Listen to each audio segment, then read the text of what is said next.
News 18 prime का वक्त हुआ है। नमस्कार, आपके साथ मैं रविंद्र सिंह। बुलेटिन की शुरुआत इस वक्त की बड़ी खबर से करेंगे। जम्मू कश्मीर आरक्षण पुनर्गठन संशोधन बिल राज्यसभा से भी पास हो गया है। राज्यसभा से जम्मू कश्मीर से जुड़े 2 बिल पास हो गए हैं। राज्यसभा से जम्मू कश्मीर पुनर्गठन संशोधन विधेयक पारित हो गया है। जम्मू कश्मीर आरक्षण संशोधन विधेयक भी पास हो गया है। तो इस वक्त की यह बड़ी खबर आपको बता रहे हैं। जम्मू कश्मीर आरक्षण पुनर्गठन संशोधन बिल राज्यसभा से भी पास हो गया है।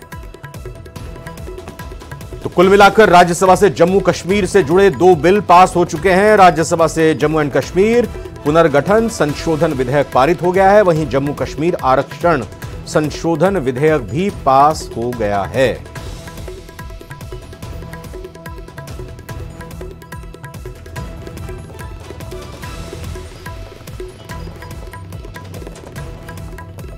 तो बड़ी जानकारी, बड़ी खबर इस वक्त। जम्मू कश्मीर आरक्षण पुनर्गठन संशोधन बिल राज्यसभा से पास हो गया है।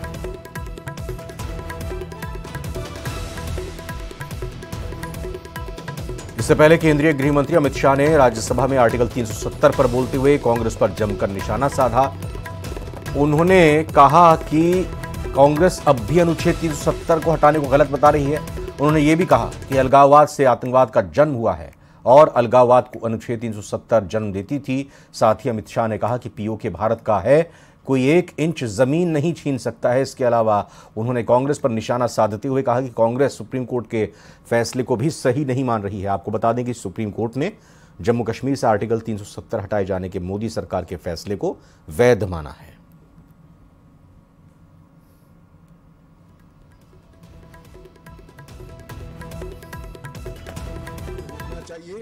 कि 42,000 लोग मारे गए हैं। क्यों मारे गए? सवाल हिंदू मुस्लिम का नहीं है। इनसे ज्यादा मुसलमान गुजरात में, कश्मीर से ज्यादा मुसलमान उत्तर प्रदेश में, कश्मीर से ज्यादा मुसलमान बिहार में, कश्मीर से ज्यादा मुसलमान आसाम में। क्यों वहां अलगाववाद नहीं हुआ? क्यों वहां टेररिज्म नहीं हुआ? बाउंड्री का भी सवाल नहीं है साहब। कई ऐसे राज्य हैं, राजस्थान की बाउंड्री भी पाकिस्तान से लगती है, गुजरात की बाउंड्री भी पाकिस्तान से लगती। क्यों हुआ?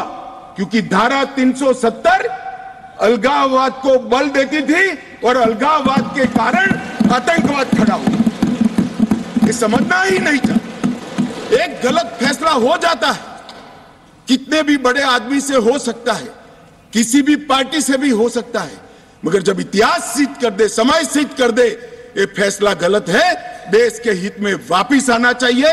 अभी भी मैं कहता हूं, वापिस आइए, वरना जितने बचे हो इतने भी नहीं बचोगे।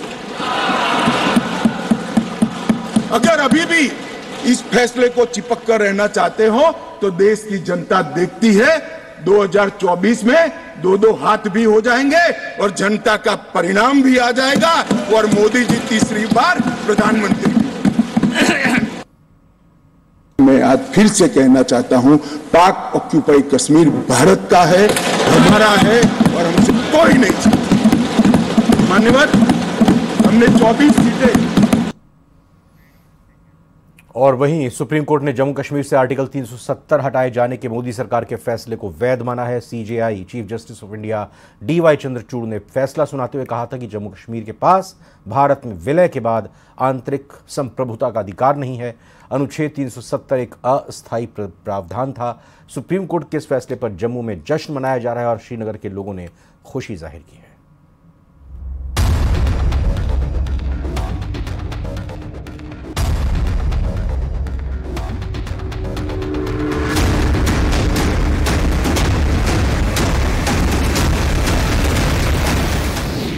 सुप्रीम कोर्ट की संवैधानिक पीठ का फैसला, जम्मू कश्मीर से धारा 370 हटाना संवैधानिक। 30 सितंबर 2024 तक जम्मू कश्मीर में चुनाव कराने का निर्देश।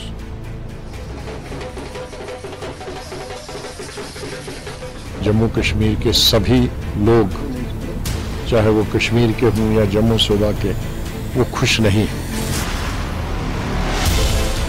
जो है कि पार्लियामेंट से ही स्टेटहुड को भी ला सकते हैं वापस और इलेक्शन भी करवा सकते हैं।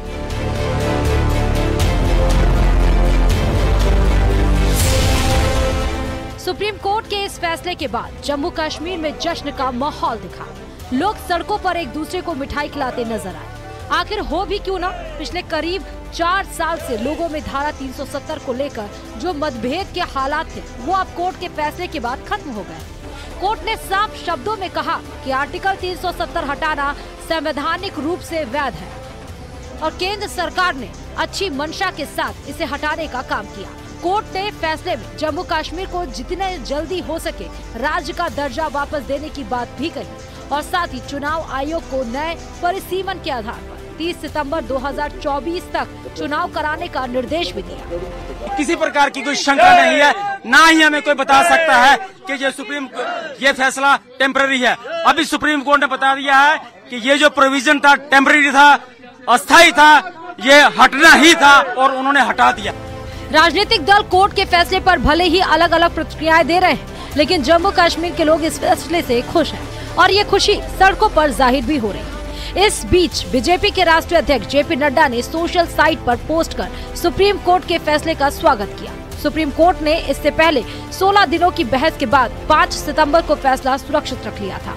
भारत के मुख्य न्यायाधीश डी.वाई. चंद्रचूड़, न्यायमूर्ति संजय किशन कौल, न्यायमूर्ति संजीव खन्ना, बी.आर. गवई और न्यायमूर्ति सूर्यकांत की 5 न्यायाधीशों की संविधान पीठ ने ये फैसला सुनाया है।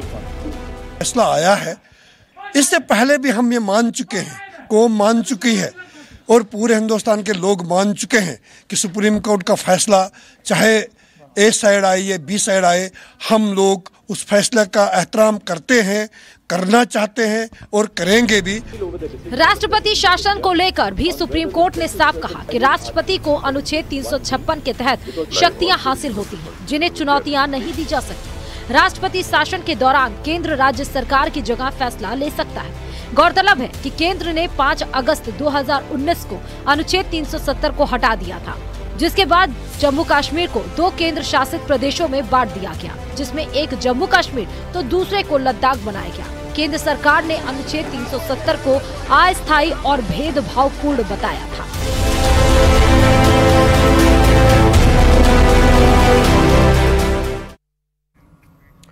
और छत्तीसगढ़ के बाद